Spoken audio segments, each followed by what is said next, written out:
एक कार्यकर्ता माइक पकड़कर बोलता है, नीतीश कुमार बिहार के हैं, उन्हें कहीं नहीं जाने देंगे, हम अपनी जान दे देंगे।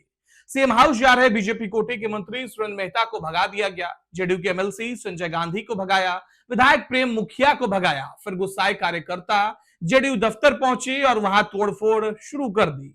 ललन सिंह, संजय झा, विजय चौधरी सबके खिलाफ नारे लगे। दोस्तों, 20 साल तक बिहार पर राज करने वाले नीतीश कुमार ने जैसे ही राज्यसभा का नामांकन भरा, उनकी पार्टी में भूचाल आ गया।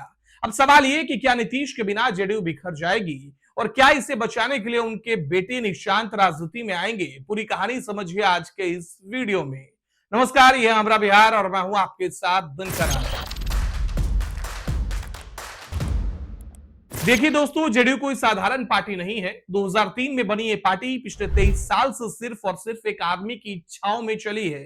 नाम नीतीश कुमार। नीतीश कुमार ही जेडीयू का चेहरा है, नीतीश कुमार ही जेडीयू की ताकत और नीतीश कुमार ही जेडीयू का vote bank.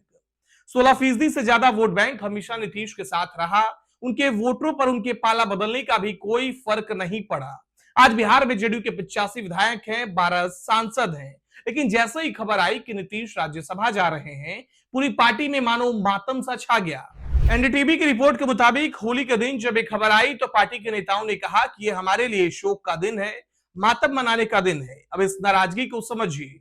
Political analyst Priyadarshi Ranjan बताते हैं कि पार्टी के कुर्मी, कोयरी और ईबीसी कार्यकर्ता सबसे ज्यादा भड़के हुए हैं। उनका मानना है कि पार्टी के ही कुछ शीर्ष नेताओं ने नीतीश कुमार से मुख्यमंत्री की कुर्सी खाली कराने की साजिश रची है।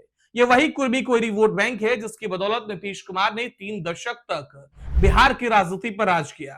अगर ये वोट बैंक नाराज हो गया तो जेडीयू का वजूद ही खतरे में पड़ जाएगा।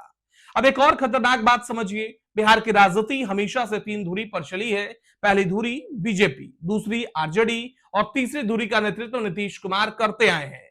अगर नीतीश के जाने के बाद जेडीयू बिखर गई तो उनका 16% वोट बैंक कहां जाएगा?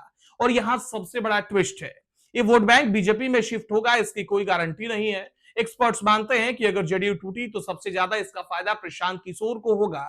जी हां, प्रशांत किशोर जो बिहार में अपनी अलग राजनीतिक जमीन तैयार कर रहे हैं, वो इस मौके का पूरा फायदा उठा सकते हैं। और ये बात बीजेपी भी अच्छी तरह जानती है, इसलिए बीजेपी नहीं चाहती कि जेडीयू बिखरे, क्योंकि जेडीयू बिखरे तो सत्ता का समीकरण बिगड़ जाएगा।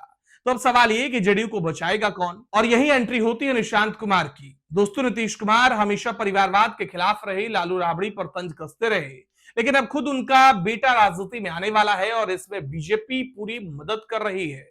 सूत्रों के मुताबिक बीजेपी ने प्लान बनाया है कि नीतीश कुमार के बेटे निशांत कुमार को नई सरकार में डिप्टी सीएम बनाया जाए। लेकिन सवाल ये कि निशांत ही क्यों? पार्टी में तो ललन सिंह है, संजय झा है, विजय चौधरी है, अशोक चौधरी है, शिवन कुमार जैसे वरिष्ठ मंत्री हैं, इतने सीनियर नेता हैं, तो निशांत ही क्यों? तो इसके 4 बड़े कारण बताए जा रहे हैं। पहला, गुटबाजी का खतरा। पार्टी के अंदर हर सीनियर नेता क्या अपना महत्वाकांक्षा है, किसी एक को चुनो तो बाकी नाराज। निशांत पर कोई सवाल नहीं उठाएगा, सब स्वीकार करेंगे। दूसरी, जाति का समीकरण। नीतीश कुमार के बेटे निशांत कुमार हैं, कुर्मी कोयरी से आते हैं और जिसके दम पर नीतीश ने 30 साल राजनीति की, निशांत उस वोट बैंक को संभाल सकते हैं। तीसरा, साफ छवि। निशांत अभी तक सक्रिय राजनीति में नहीं रहे, कोई भ्रष्टाचार का आरोप नहीं, कोई विवाद नहीं, बिल्कुल क्लीन इमेज। और चौथा, सबसे इंटरेस्टिंग, निशांत मिलनसार हैं और अभी उतने परिपक्व भी नहीं है कि किसी को नाराज करके पार्टी चलाए। मतलब बीजेपी के लिए एक ऐसा सहयोगी जो टकराव नहीं करेगा। तो दोस्तों, अब तस्वीर बिल्कुल साफ है। नीतीश कुमार राज्यसभा जा रहे हैं, 16 मार्च को चुनाव है, उसके बाद बिहार में नई सरकार बनेगी, बीजेपी का पहला सीएम बिहार में होगा और निशांत कुमार डिप्टी सीएम बन सकते हैं। लेकिन असली इम्तिहान तो अभी बाकी है। क्या निशांत वो काम कर पाएंगे जो नीतीश ने 30 साल में किया? क्या जेडीयू के गुस्साए कार्यकर्ता शांत होंगे या फिर प्रशांत किशोर इस मौके का फायदा उठा लेंगे? कमेंट में बताइए आपको क्या लगता है, जेडीयू बचेगी या बिखरेगी? वीडियो अच्छी लगी तो लाइक कीजिएगा, शेयर कीजिएगा, चैनल को सब्सक्राइब कर दिएगा, बेल आइकन जरूर दबाएं। नमस्कार।